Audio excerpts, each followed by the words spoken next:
الحمدللہ رب العالمین والصلاة والسلام علی اشرف الانبیاء والمرسلین اما بعد۔ آپ بھائیوں کے سامنے آج 8ویں سپارے کی تفسیر بیان کریں گے۔ 8ویں سپارے کی ابتدائی آیات میں اللہ تعالیٰ نے کچھ ایسے مشرکین کا تذکرہ کیا ہے جو شرک میں اس قدر پختہ ہیں اور منہمک ہیں کہ کسی طرح کی بھی ان کو نشانی دکھا دی جائے تو یہ ایمان لانے کے لیے تیار نہیں ہیں۔ اللہ تعالیٰ فرماتے ہیں کہ اگر ان سے مردے بات کر لیں یا آسمان سے فرشتے اتر آئیں ان کے سامنے، یا اے نبی صلی اللہ علیہ وسلم آپ آسمانوں پر سیڑھی لگا لیں اور اس سیڑھی پر چڑھ جائیں اور وہاں سے کتاب کو لے آئیں اور یہ اپنی آنکھوں سے دیکھیں، تو یہ اتنے ہٹ دھرم ہیں تب بھی یہ اس اسلام کو ماننے کے لیے تیار نہیں ہیں۔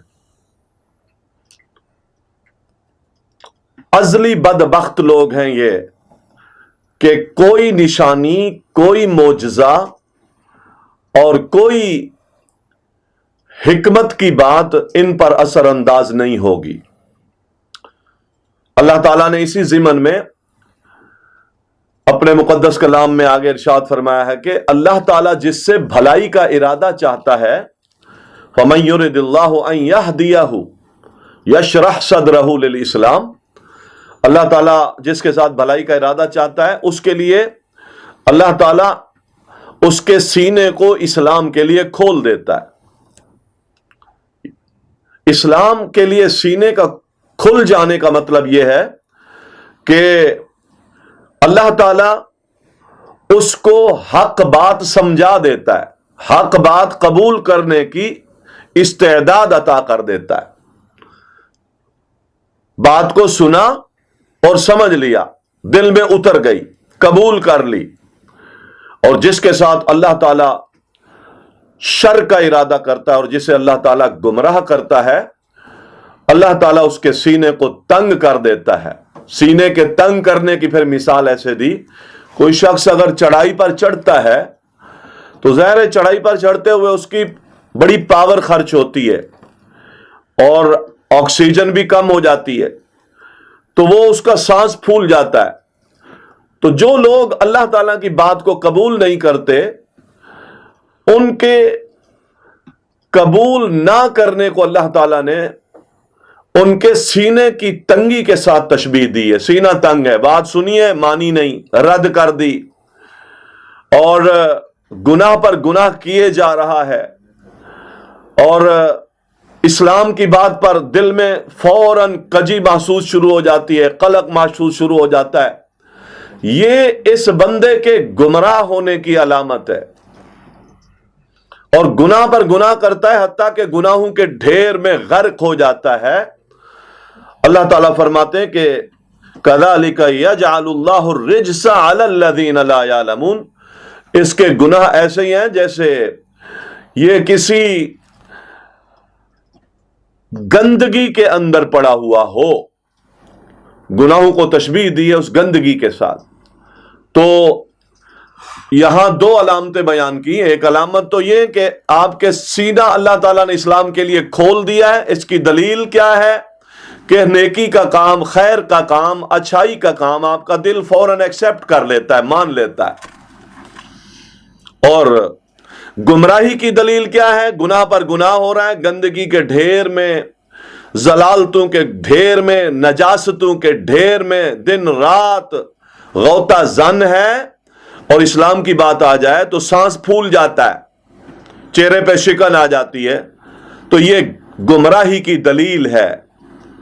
اس کے بعد اللہ تعالیٰ نے اس سورۃ الانعام کے اندر مشرکوں کی کچھ زمانہ جاہلیت میں جو حماقتیں تھیں، بے وقوفیاں تھیں، یا جو شرک کرتے تھے یا بدعات میں مبتلا تھے، اپنے آپ کو ابراہیم علیہ السلام کہ دین پر رہنے کا دعویٰ بھی کرتے تھے، ابراہیم کے دین پر ہیں، لیکن ان کے کردار سارے زمانہ جاہلیت میں وہ شرک پر مبنی تھے، جہالت پر مبنی تھے، بے وقوفیوں اور حماقتوں پر مبنی تھے۔ عبداللہ بن عباس رضی اللہ تعالیٰ عنہ فرماتے ہیں کہ اگر آپ زمانہ جاہلیت کے مشرکوں کی حماقتوں اور جہالتوں کو دیکھنا چاہتے ہیں تو آپ سورۃ الانعام کا مطالعہ کریں۔ اللہ تعالیٰ نے اس میں بڑی تفصیل کے ساتھ مشرکین کی جہالتوں کا تذکرہ کیا ہے۔ اس ضمن میں ہم کچھ چیزیں بیان کریں گے اور پھر اپنا مواخذہ اور موازنہ بھی کریں گے کہ کہیں وہ والی زمانہ جاہلیت کے مشرکوں والی حماقتیں اور جہالتیں کہیں ہمارے معاشرے میں مسلمانوں میں تو نہیں ہیں۔ ہمیں اس کا مطالعہ کرنا چاہیے۔ تو اللہ تعالیٰ نے مشرکین کی ایک قبیح اور بد خصلت یہ بیان کی کہ اللہ کے ساتھ جہاں یہ شرک کرتے تھے وہاں اپنے جانوروں میں اور اپنی کھیتیوں میں بھی اللہ تعالی کے ساتھ شرک کرتے تھے، یعنی کھیتیوں میں بھی غیر اللہ کا حصہ نکالتے تھے، اور اپنے جانوروں کو بھی جہاں اس میں اللہ کا حصہ نکالتے تھے وہاں غیر اللہ کے نام پر بھی جانور چھوڑتے تھے۔ کئی جانوروں کے اللہ تعالیٰ نے نام لیے، ما جعل اللہ من بحیرۃ ولا صائبۃ ولا وسیلہ، بحیرہ اونٹنی جو سانڈ چھوڑ دی جاتی تھی، اسی طرح کچھ جانوروں کے کان کاٹ دیتے تھے، غیروں کے نام پر چھوڑ دیتے تھے، جو اونٹ پہ در پہ 10 بچے جو اونٹنی دے دیتی تھی اس کو چھوڑ دیتے تھے۔ تو اس طرح کے کچھ جانور چھوڑتے تھے اور کچھ حصہ یہ اللہ کے نام پر بھی رکھتے تھے، جانوروں میں بھی اور کھیتوں میں بھی۔ اللہ کے نام پر حصے کا معنی ہوتا تھا مسکینوں کو کھلا دیتے تھے، مہمانوں کے ساتھ تعاون کر دیتے تھے، فقیروں غریبوں کو دے دیتے تھے اللہ کے حق میں سے، اور جو بتوں کے نام پر رکھتے تھے اس میں کاہنوں کو دیتے تھے، جادوگروں کو دیتے تھے، فال نکالنے والوں کو دیتے تھے، بتوں کے نام پہ چڑھاوے چڑھاتے تھے، کچھ مجاور کھا جاتے تھے مال، اس طرح کے کام کرتے تھے۔ تو یہ جانوروں میں شرک کرتے تھے۔ آج محترم بھائیوں، ہم مسلمان بھی اگر غور کریں تو ہم اللہ کا حق بھول گئے ہیں، لیکن غیر اللہ کے حق ہمیں یاد ہیں۔ وہ حق جو اللہ تعالیٰ نے ہمارے اوپر لاگو نہیں کیے اس کو تو حق سمجھ بیٹھے ہیں، اور جو اللہ کے حق ہیں وہ بھول گئے۔ مثلا مسلمان کو پتہ نہیں ہے کہ زکوٰۃ کیا ہے، عشر کیا ہے، صدقات کیا ہیں، فرضی زکوٰۃ نہیں دیتے، ہم زمین کی پیداوار سے ہم عشر نہیں نکالتے، کھا جاتے ہیں، سستی کر جاتے ہیں، اپنے مال میں اللہ کا حق نکالنے میں تو غفلت کرتے ہیں۔ لیکن غیر اللہ کے نام پر یہ مسلسل مسلمان غیر اللہ کے نام پر، دیوتاؤں کے نام پر مسلسل یہ اپنے مال کا کچھ حصہ نکالتا رہتا ہے اور اس میں ذرا برابر غفلت نہیں کرتا، اور اس کا عقیدہ اتنا خطرناک ہے، سالہ سال زکوٰۃ نہیں دی اس کو کوئی خطرہ نہیں، لیکن یہ کہتا ہے کہ اگر فلاں بزرگ کے نام پر اگر دودھ نہیں دیا، لنگر نہیں دیا، نظر نیاز نہیں دی، مسلسل نہیں دی تو کہیں ایسا نہ ہو جانور مر نہ جائے، جانور کے تھنوں میں دودھ آنے کی بجائے خون نہ آنے لگ جائے۔ یہ خوف ہے ہمیں ان سے جو اللہ کی مخلوق ہے، تو ان کا حق سمجھ کر جو اللہ نے ہمارے اوپر لاگو نہیں کیا وہ حق تو ہم مسلسل ادا کرتے ہیں، اور جو حق اللہ تعالیٰ کا ہے وہ ہم ادا کرنے کے لیے تیار نہیں۔ اسی طرح اللہ تعالیٰ نے ان کی ایک بد خصلت یہ بھی بیان کی کہ وہ اپنی اولاد کو قتل کرتے تھے۔ اس کی وجہ کیا تھی؟ یا تو شیطان نے انہیں کہا تھا کہ تم اولاد پالو گے تو مفلس ہو جاؤ گے، اتنے زیادہ بچے کیوں پیدا کر رہے ہو، کھلاؤ گے کہاں سے، پلاؤ گے کہاں سے، یہ بد خصلت تھی، اولاد کو قتل کر دیتے تھے۔ اللہ تعالیٰ نے منع کیا، نحن نرزقہم وإیاکم، انہیں بھی ہم رزق دیتے ہیں، تمہیں بھی ہم رزق دیتے ہیں، تو تم ان کو قتل کیوں کرتے ہو؟ ولا تقتلوا اولادکم خشیۃ املاق، شیطان نے ورغلایا. مسلمان آج بھی اس وجہ سے اولاد پیدا نہیں ہونے دیتا. کہتا ہے 2 بچے ہی اچھے, اور فیملی پوری ہو گئی ہے, اللہ پیدا کرنا چاہتا ہے, یہ مقابلے میں آ جاتا ہے, نس بندیاں کرواتا ہے, منصوبہ بندیاں کراتا ہے, گولیاں کھلاتا ہے. تو یہ مشرکین والا عقیدہ ہے. رسول اللہ صلی اللہ علیہ وسلم تو فرماتے ہیں تزوج الودود الولود, زیادہ بچے دینے والی عورتوں سے نکاح کرو تاکہ میری امت میں اضافہ ہو, اور میں قیامت کے دن دوسرے انبیاء پر اس کثرت کی وجہ سے فخر کروں گا. اور یہ اللہ کے مقابلے میں آ جائے, پیدا نہیں ہونے دیتا, اور خود جو 2 بچے کر کے کہتا ہے فیملی پوری ہو گئی, اور خود کتنے ہیں یہ کہتا ہے ہم 6 بہن بھائی ہیں, اور اگر تیری باری میں تیرا ماں باپ تجھے پیدا نہ ہونے دیتے تو پھر تو بھی نہ ہوتا. تو یہ سب مقابلہ ہے اور حماقت ہے, اور 2 ہی بچے اچھے کا نعرہ یہ شریعت کے منافی ہے. ہمیں اللہ تعالیٰ سے ڈرنا چاہیے. دوسرا, وہ قتل اس لیے کرتے تھے, آر محسوس کرتے تھے بچی پیدا ہو گئی ہے تو ہمارا داماد بنے گا, اور داماد بننا ہمارے لیے آر ہے. تو بچی کے پیدائش پر آر محسوس کرتے تھے, قتل کر دیتے تھے. یہ باتیں آج مسلمانوں میں بھی ہیں. بیوی کے ہاں اگر تیسری بچی ہو گئی ہے تو وہ ماحول میں اور سسرال میں بیچاری وہ منحوس سمجھی جاتی ہے, تیسری بچی ہو گئی. اور کچھ بدبخت تو بیوی کو دھمکی دیتے ہیں, اب کہ بچی ہوئی نا تو طلاق دے دوں گا. حالانکہ سائنسی روح سے بھی بچے اور بچی کا جو اصل تعلق ہے وہ مرد سے ہے, تو اس کو تو اپنا علاج کرانا چاہیے کہ یہ بدبخت خود ناقص ہے. لیکن یہ بیوی کو طلاق دیتا ہے, گھر میں گھر والی کو منحوس سمجھتا ہے. کچھ لوگ بیٹیوں کی پیدائشوں پر رو رہے ہوتے ہیں اور یہ نہیں جانتے کہ جس بچی کی پیدائش پر میں ناخوش ہوں, چہرے کو کالا کر لیا, اذا بشر احدهم بالانثى ظل وجهه مسودا, چہرے کالے ہو جاتے تھے, چھپتا پھرتا تھا. یا توارا من القوم, وہ قوم سے چھپتا پھرتا تھا کہ کیا کریں. تو جس بچیوں کے پیدا ہونے پر میں شرمندہ ہوتا ہوں, یہی بچی بڑی ہو کے تو میری ماں بنی ہے, یہی بچی بڑی ہو کے تو میری گھر والی بنی ہے. تو یہ عجیب ایک سوچ تھی مشرکین کی کہ وہ آر محسوس کرتے تھے بچیوں کو, زیادہ بچے نہیں اچھے, زیادہ بیٹیاں ہو گئی تو یہ سلسلے زمانہ جاہلیت کے ان مشرکوں کے تھے. اس حماقت سے بھی ہمیں بعد آنا چاہیے. یا پھر قتل وہ اس لیے کرتے تھے, بتوں کے نام پر اولاد کو, بتوں کی خوشنودی کے لیے اولاد کو قتل کر دیتے تھے, یہ بھی جہالت تھی.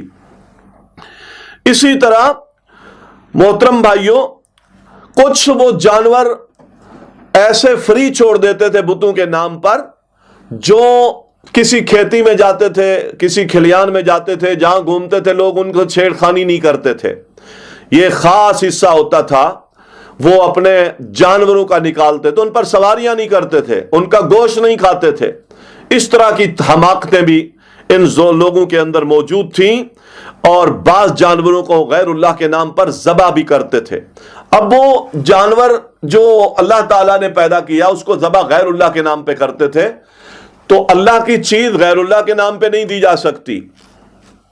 من ذبح لغیر اللہ لعن اللہ من ذبح لغیر اللہ, رسول اللہ صلی اللہ علیہ وسلم نے فرمایا جو غیر اللہ کے لیے ذبح کرے گا اس پر اللہ کی لعنت ہے. اسی طرح غیر اللہ کے نام پر بھی ذبح نہیں ہو سکتی. آگے اللہ تعالیٰ نے یہ فرمایا کہ جس پر اللہ کا نام لیا جائے اس کو کھاؤ. یعنی اگر کوئی جانور حلال ہے اور وہ خود مر جائے تو وہ بھی نہیں کھایا جائے گا, اور وہ جانور اگر بسم اللہ ہو اللہ اکبر پڑھے بغیر ذبح کیا جائے وہ بھی نہیں کھایا جائے گا. اللہ کے نام پر ذبح کیا جائے گا وہ کھایا جائے گا. اللہ تعالیٰ نے یہ حکم دیا, اور وہ جانور غیر اللہ کے نام پہ بھی نہیں دیا جائے گا. ان دونوں مسائلوں کو سمجھیں. مشرکین میں بھی ایک شخص تھا, زید بن نفیل, مشرکین میں ایک شخص تھا جو مشرکوں کو یہ بات سمجھاتا تھا. یہ موحد آدمی تھا, صحیح بخاری میں آتا ہے. تو یہ کہتا تھا بدبختو, یہ جانور اللہ تعالیٰ نے پیدا کیے ہیں اور تم غیر اللہ کے نام پر ان کا دودھ دیتے ہو, ان کو ذبح کرتے ہو. یہ جانور پیدا رب نے کیے, اور یہ بکری جو تم غیر اللہ کے نام پہ ذبح کرتے ہو یہ بکری پیدا رب نے کی. یہ جو چارہ کھاتی ہے یہ چارہ رب نے اگایا. یہ جو پانی پیتی ہے یہ پانی رب نے آسمان سے برسایا. تو پھر یہ کیسے تمہارا حق بنتا ہے کہ تم اللہ کی ساری بنائی ہوئی چیزیں غیر اللہ کے نام پر دے دو؟ لہذا یہ منع ہے۔ دوسرا یہ کہ جس جانور پر آپ نے تکبیر نہیں پڑھی جان بوجھ کر، وہ جانور مردار ہے، اس کا گوشت نہیں کھا سکتے۔ شیطانوں نے کچھ اپنے چیلوں کو یہ بات بتائی اور سازش کے طور پر، دیکھیں جی جو جانور خود مر جاتا ہے وہ نہیں کھاتے اور جس کو تم مارتے ہو وہ کھا لیتے ہو۔ تو کہنے کا مقصد یہاں یہ ہے کہ یہ جانور کو ذبح کر کے کھانا اور ویسے مر جائے تو نہ کھانا، اس کی وجوہات ہیں کئی ساری۔ اصل مسئلہ یہ ہے کہ یہ جانور زندہ ہے اور آپ اس کا کوئی گوشت کا حصہ کاٹ کے کھا لیں، یہ بھی جائز نہیں ہے۔ یہ خود بخود مر جائے آپ اس کو کھا لیں، یہ بھی جائز نہیں ہے، حرام ہے۔ اور آپ اس پر اگر بسم اللہ اللہ اکبر پڑھ کر اس کو ذبح کریں تو پھر حلال ہے۔ تو اس سے یہ پتہ چلتا ہے کہ برکت صرف اللہ کے نام میں ہے، برکت صرف اللہ تعالی کی دی ہوئی تعلیم میں ہے۔ دیکھو یہ جانور ویسے حرام ہے آپ کے لیے، زندہ بھی ہے تو حرام ہے، آپ اس کو کھا نہیں سکتے، کاٹ نہیں سکتے، اس کا گوشت کاٹ کے کھا نہیں سکتے کہ وہ ہے، اور پھر اس کے ساتھ ساتھ ویسے مر جائے بھی حرام۔ یہ حلال کب ہوا؟ جب آپ نے اللہ کا نام لیا، تو اس سے پتہ چلتا ہے کہ اللہ کے نام میں برکت ہے۔ ایک عورت ہے، مرد کے لیے حرام ہے، مرد ہے ایک عورت کے لیے حرام ہے، یہ دونوں ایک دوسرے کے لیے بدن حلال ہوگا جب رب العالمین کا نام لے، نکاح کی شکل آئے گی۔ دودھ ایک گلاس ہوا ہے کسی کا، آپ اس کو اٹھا کے پی نہیں سکتے، اگر آپ پیئیں گے تو حرام ہے، حالانکہ دودھ ہے، پاک ہے، نفیس ہے، لیکن آپ کیوں نہیں پی سکتے؟ اس لیے کہ اللہ کا حکم نہیں ہے، اور جب اللہ کا حکم ہو یعنی جائز ذریعے سے آپ نے اس کو حاصل کیا تو وہ دودھ آپ کے لیے حلال ہے، پاک ہے۔ تو اس سے پتہ چلتا ہے اصل حلال اور اصل پاکیزگی اور اصل برکت اللہ کے نام میں ہے، اسلام میں ہے، ایمان میں ہے۔ جب تک ہم اسلام کے تقاضوں کے مطابق، اللہ کی تعلیم کے مطابق اپنا کھانا، اپنا پینا، اپنی عبادت، اپنی زندگی کے سلسلے قائم نہیں کریں گے، اس وقت تک وہ سارا سسٹم اللہ کے ہاں بیکار ہے اور برکتوں سے خالی ہے۔ وہ شخص جو رسول اللہ صلی اللہ علیہ وسلم کے پاس مہمان آیا تھا، آپ نے اس کو مہمانی کے طور پر 7 بکریوں کا دودھ پلا دیا اور پی گیا، اور صبح مسلمان ہو گیا، آپ نے پھر اس کو دودھ پلایا، 1 بکری کا دودھ پیا، فرمایا اور دیں، فرمایا پیٹ بھر گیا۔ اب وہی ہے جو رات 7 بکریوں کا دودھ پی گیا اور صبح 1 بکری کا دودھ پینے کے بعد کہتا پیٹ بھر گیا۔ کیا تبدیلی آئی تھی رات کو؟ صبح میں اور رات میں کیا فرق تھا؟ صبح اللہ تعالیٰ کے اس کلمے کا معترف ہو گیا تھا، اقرار کیا تھا لا الہ الا اللہ۔ یہ لا الہ الا اللہ اللہ کے نام کی برکت تھی جو اس کے بدن میں سرایت کر گئی، اس کی روح میں سرایت کر گئی، اس کی اس حرص اور اس خواہش میں سرایت کر گئی۔ تو اب 1 بکری کا دودھ پیا ہے تو سیراب ہو گیا، پیٹ بھر گیا، پیاس ختم ہو گئی، بھوک ختم ہو گئی۔ اس سے پتہ چلتا ہے کہ یہ جو جانور خود مر جانا یا کوئی اس کو ذبح نہیں کرتا اور تکبیر نہیں پڑھتا، تو ایسے جانوروں کے مر جانا مردار ہے، حرام ہے اس کا کھانا۔ البتہ اللہ کا نام لیا جائے گا تو ان کا کھانا حلال ہے۔ ذبح کرنے کا شرعی طریقہ بھی یہی ہے کہ چھری کے ساتھ آپ اس کے حلق پر کاٹیں اس کو اور وہ خون بہے تو یہ اللہ کا نام لیں۔ ہاں البتہ یہ مسئلہ کہ اگر بعد دفعہ ایک مسلمان کاٹ رہا ہے اور نسیان ہو گیا، اس نے تکبیر نہیں پڑھی اور اس جانور کو کاٹ دیا، تو وہ جانور بھی حلال ہے، کھایا جا سکتا ہے، چونکہ اس امت پر نسیان اللہ تعالیٰ نے معاف کیا ہے۔ ہاں البتہ جو جان بوجھ کے نہیں پڑتا، وہ جانور کاٹ دیتا ہے یا پھر جانور پر کسی غیر اللہ کا نام کی دہائی دیتا ہے، تو یہ جانور، اس کا گوشت کھانا حرام ہے۔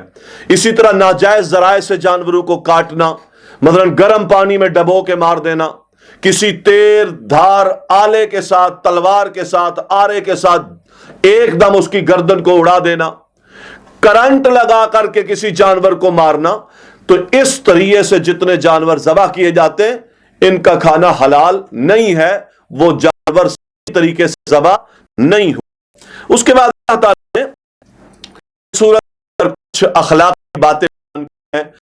لوگوں، اللہ تعالیٰ پر شرک حرام کیا ہے، یا کا مال کھانا حرام کیا ہے، خلاف کرنا حرام کیا ہے، ناپ میں کمی کرنا اللہ تعالیٰ نے حرام کیا ہے، اسی طرح اللہ تعالیٰ نے دعوت والے کام پر حرام کیا ہے، اسی طرح اللہ تعالیٰ نے عہد و پیمان توڑنا اور ساتھ زہری برائی، بے حیائی اور باطنی بے حیائی بھی اللہ تعالیٰ نے تم پر حرام کی ہے۔ محترم بھائیوں، یہ جتنی جہالت کی باتیں تھیں اللہ تعالیٰ نے مشرکین کی اس کتاب میں بیان کی کہ وہ عہد و پیمان کی خلاف ورزی بھی کرتے تھے، یتیم کا مال بھی کھاتے تھے، اسی طرح ناپ تول میں کمیاں بھی کرتے تھے، بغاوت بھی کرتے تھے، تو بے حیا زہری بھی تھی، باطنی بھی۔ یہ سارے پھر یہودی ہوں یا عیسائی ہوں یا مشرک ہوں، ان کی نہ قلبی عبادت خالص تھی، نہ ان کی قولی عبادت خالص تھی، زبانی عبادت بھی خالص نہیں تھی، اور نہ ان کی مالی عبادت خالص تھی، سب میں شرک تھا۔ مسلمانوں کو یہ بتایا کہ مسلمانوں اپنی عبادت کو خالص رکھو، اپنی عبادت کو خالص رکھو، اور اپنی زندگی اور موت ساری رب کے لیے بنا لو، زندگی اور موت رب کے لیے بنا لو، زندگیاں رب کے لیے گزارو، نہ عقیدے میں نقص ہو، نہ زبانی اور قولی عبادت میں کوتاہیاں ہوں، اور نہ مالی عبادت میں شرک ہو، زندگی رب کے لیے ہو۔ فرمایا میری زندگی بھی رب کے لیے، میری موت بھی رب کے لیے۔ تو محترم بھائیوں، زندگیاں بھی آج رب کے لیے نہیں ہیں اور موتیں بھی رب کے لیے نہیں آ رہی۔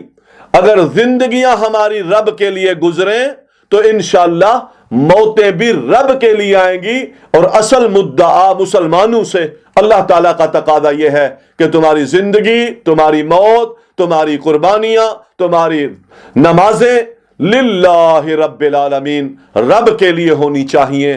رب کے بندے بن جاؤ اور رب کی طرف رجوع کرو۔